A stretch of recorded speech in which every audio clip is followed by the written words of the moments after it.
You're listening to The Beat Live. This is talk radio on the internet. Thank you for tuning in. You can find us on Facebook, Instagram, and YouTube. Once again, thanks for tuning in. We're here today with former mayor of Macon, Georgia, C. Jack Ellis. He's going to do a commentary today here on the show, so welcome in, C. Jack Ellis. Well, thank you very much. Good to be here with the Beat Live, and thank you all so much out there in, radio land, TV land, and internet land throughout the world, especially here in Macon and Middle Georgia. As we said, all politics local, and being a politician, a lot of people don't claim that they're a politician, but politics, of course, drives everything that we do, decisions that's made, how money is distributed, how services are rendered. Those are all political decisions. So when people say that don't talk politics, you can't ride down the street unless a political decision was made as to whether that street was paved and so forth and so on. So speaking of politics, I would like to just take this moment to pay tribute, if you will, and condolences to the 41st President of the United States, George H.W. Bush, who died a couple days ago, and of course he's been eulogized throughout the nation and indeed throughout the world. So we just give a shout out to his family, because he did redeem himself later in life, and they say we all can have redemption, because as all the accolades that we say about him, we can't forget that he voted against the Civil Rights Act in 1964 when he was a congressman.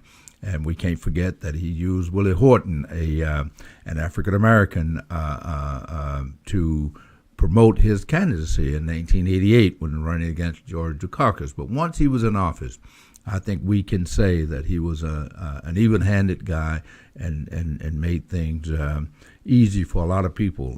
The Americans with Disability Act comes to mind, that he was the father of that. And having a relative in a wheelchair myself, I know how important that is, to make sure that buildings and sidewalks and everything else is accessible to all, whether they're walking up on 2 feet or whether they're on a four-legged machine, a four-legged four-wheel machine called these motorized wheelchairs that we see. So we thank him for that. But all politics is local, like I said, so we want to come back to Georgia now and just say that we are still in mourning somewhat, at least I am, for the loss of the election by Stacey Abrams, especially the way that it was lost. It was taken, really, when you think about what the Secretary of State, who himself was a candidate, what he was able to do and get away with it. He was able to have robbery right in front of us in broad daylight. He was able to purge. When I said he was able to, the law gave him, he didn't have to do it, but the law didn't say shall, it said he can. And he purged some 1.2 million people from the voting rolls.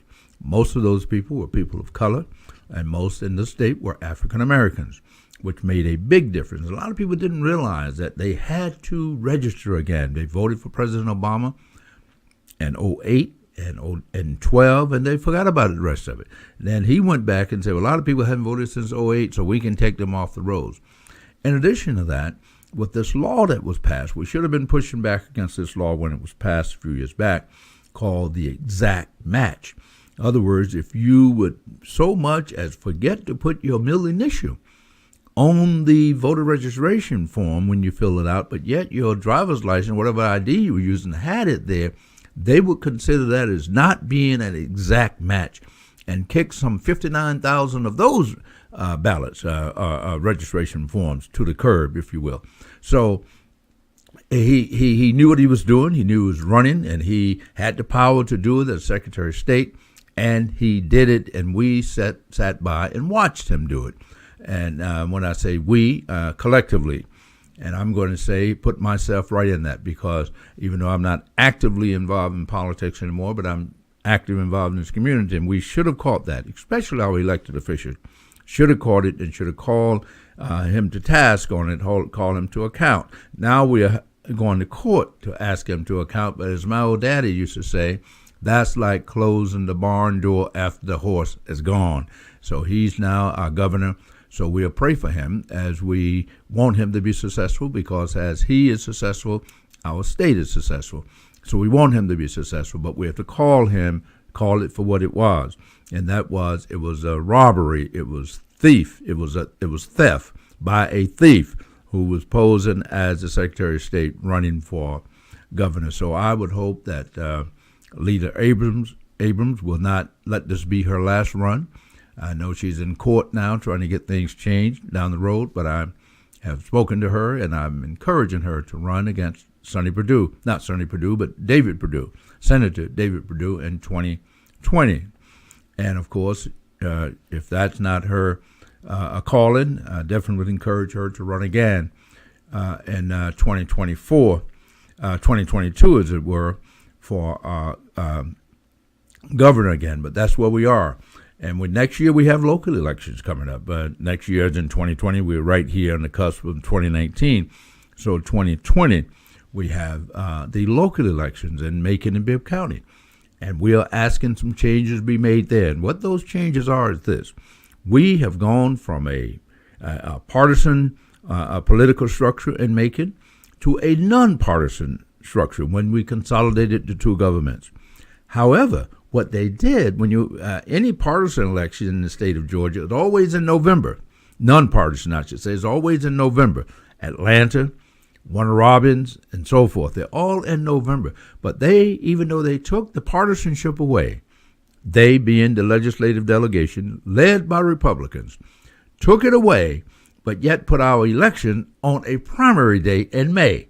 Now, why did they do that? We know why they did it. They did it because they know that turnout is very low on a primary, very low compared to a general election. And so we are pushing that this legislative session that's before us, starting in January of 2019, that the election is moved to November, where it should be, where Warner Robins' election is, and where Atlanta's election is. So that's what we are asking, that our legislative delegation do the right thing. And if they don't, we are prepared to go in court, because what that says is that the electorate, the people who are representing us, should look like the electorate. So the electorate in Macon and Bibb County happens to be 55% African American, 55%. But yet we have people making the decisions about our election who are not part of that 55%. Now, Leader Abrams just carried the city of Macon and the county of Bibb with 63% of the vote. So that means that we are clearly a Democratic county, solid blue, 63%. President Obama in 08 was 62%, and 66%, and 08, and 12 was 62. Hillary Clinton was even 59%, and now we get a 63% performance by Democrats in the city of Macon, but yet we have Republicans calling the shots for us. So we have to push back against that. But we're going to take a short break here, and we ask that you stay with us. We'll be right back. This is Talk Radio on the internet. Thank you for tuning in. You can find us on Facebook, Instagram, and YouTube. Once again, thanks for tuning in.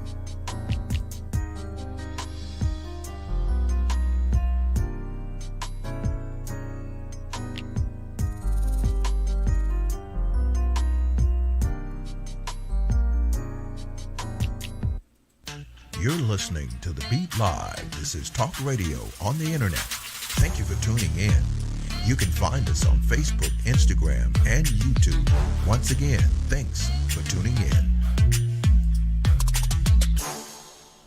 Welcome back. We're glad to have you with us. We back to The Beat Live. As I was saying before we went to break, we were discussing politics and what's before us in 2020. Of course, we have a lot of work to do between now and 2020. Voter registration, voter education, and voter participation. And we'll all make sure that we are all working diligently to make sure that we have the maximum turnout come 2020. Now, a lot of people have asked me if I'm going to run again. And to be honest with you, and I'm going to use this platform, this big audience that we have here, to say that I am considering it. I am seriously considering running again. We will see what the lineup will be like in early next year, and I haven't ruled it out, but I have ruled it in, but I haven't ruled it out just yet. So I ask everyone to stay tuned. But it's not about me, and I want to thank the people who voted for me over the years.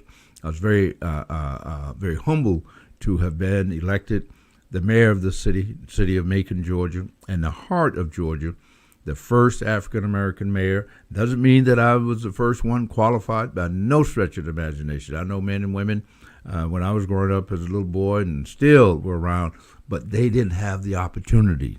The opportunity wasn't granted to them because of the lack of a Voting Rights Act and so forth. So I stood on their shoulders as I took the oath of office. I realized whose shoulders I was standing, not only the people who voted for me in those two elections, but those who went before me. So I want to let you know that it was very humbling experience. So should I decide to do it again, obviously I know what I'm doing, I know how to do it, but we'll stay tuned and we'll let you know whether we are going to do that again. But one of the things that's concerning me right now, whether I run for office or not, we all should be concerned about that.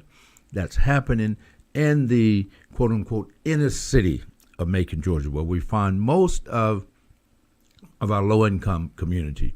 And not all poor people, low income. Doesn't mean they're good people. And some of them own small houses. They're worth $30,000, $40,000, $50,000. But what is happening now?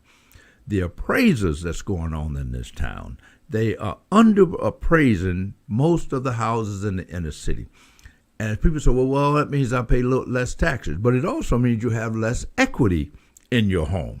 It also means that if you want to go and refinance your house, let's say the interest rates would drop to 2 or 3%, and you have a 6% mortgage sitting out there, and you go and you want to refinance your house, well, guess what? When you get an appraiser, the bank will tell you, no, your house is not worth refinancing. It's not worth what you're trying to get, the money you're trying to get. That's one thing. That's one way it harms you.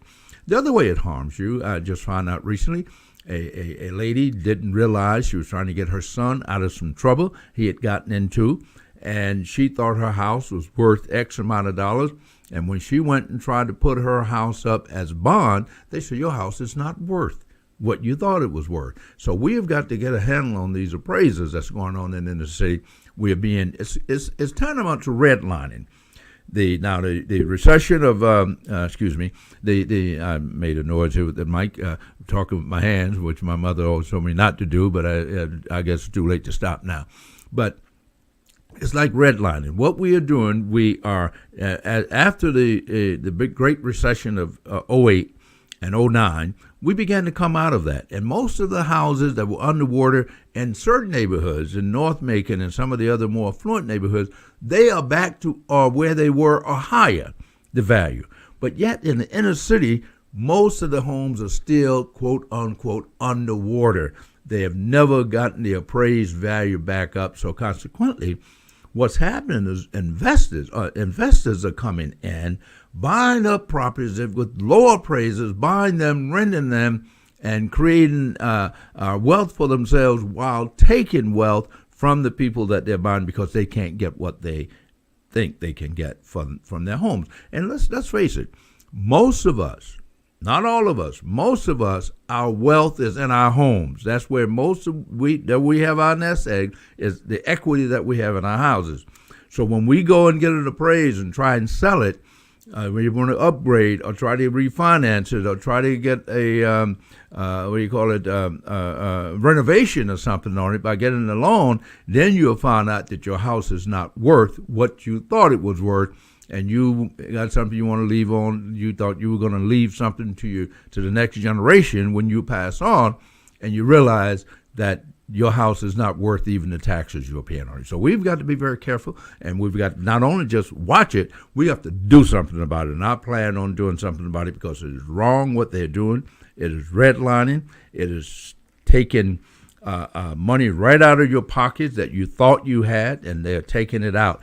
And another way it's harming us is that those of us who are not affected are harmed because if your property is valued so low, that means your taxes are low. And if your taxes are low and the county still needs to have more taxes, they're going to come and tax all of us to bring up their revenue to have the tax digest that they need to operate the government. So we're losers in a whole lot of ways, no matter where you live. If you own a big house, a $400,000 house in the suburbs someplace, and the people in town in certain neighborhoods, if their property is only valued at $40,000, they're paying taxes only 40% of that because you pay 40% of the assessed value, then the numbers just don't work. So we got to get the money from somewhere. So when they raise taxes, the people are going to be hurt most are the people with the big houses, but the people who are hurt trying to sell, refinance, or get equity out of their homes are the low-income people. So that's a very big thing that's going on in this city right now that's kind of below the radar, but I've been doing my research, and I think we need to make some noise about it. But the thing that's really concerning me in our town, more than anything, more than that, more than money, is the condition of our young people. Not all of them, but 34, 35 of them already lost their lives this year. We're not even at the end of the year. And a lot of them are teenagers, 15, 16, 17 years of age. And how did we get here? We can all surmise as to how we got here. It's not a matter of how we got here. The question is, what are we going to do to get out of here? How do we get out of this hole that we're in?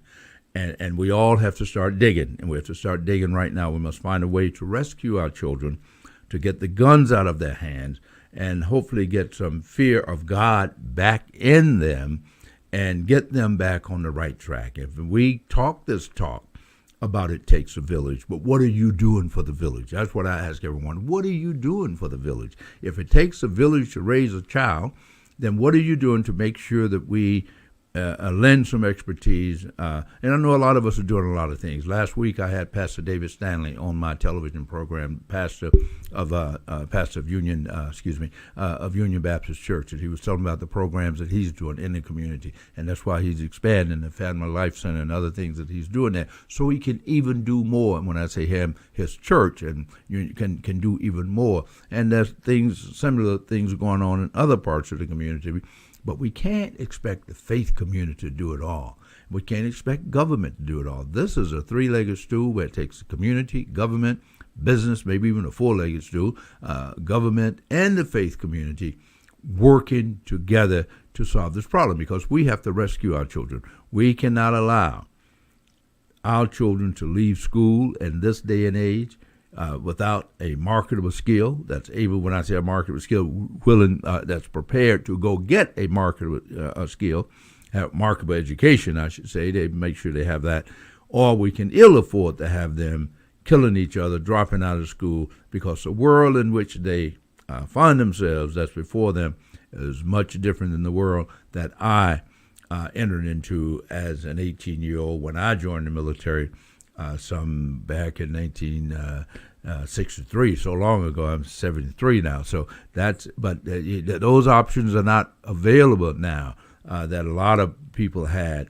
And so going to get a job at General Motors, if you didn't want to stay in Macon, you go to Detroit, worked on the assembly line, retired at 30 years, made a good living, sent 2 or 3 kids to school, bought you a new car every year, would drive down from Detroit, and we would all envy you. But those days are gone. That's no longer before us. You have got to have a marketable skill, and it's our responsibility to make sure that these children, when they find themselves as adults in this town or some other town, that they not only can take care of a future family, but they can just take care of themselves right now. And we have to be about that business, and that's incumbent upon all of us to take a hard look at what's going on in our city and in our neighborhoods, and let's we make these New Year's resolutions every year. Well, we got a new year facing us right in the face very soon, few weeks, and we have got to make some commitments to do better. And my mother used to say, if you know better, you ought to do better. So we know better, we just have to do better. So it's been a pleasure to be with you all here on The Beat, worldwide, on the World Wide Web. And so we ask that you continue to support this, tune in and support this program, because they bring good information. Thank you all so much for joining us. I've been your co-host today, C. Jack Ellis, the former mayor of Macon, Georgia. And I thank you all so much for tuning in.